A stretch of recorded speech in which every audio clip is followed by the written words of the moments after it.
सरकार को धन्यवाद। आज खोला हवा आम रत्न भंडार गोटे बेले पशिबे भितर को देखाई दे नरेंद्र मोदी मोहन माझी पृथ्वीराज हरिचंदन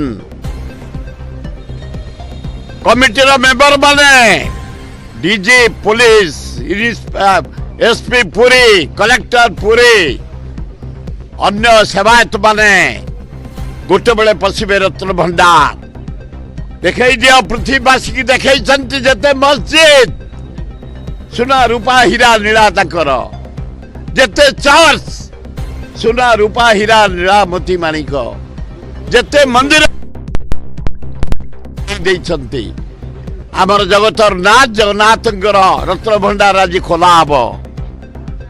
प्रभु आसी अछंती गुंडीचा घरे लक्ष लक्ष लोक दर्शन करुछंती आशीर्वाद दउछंती।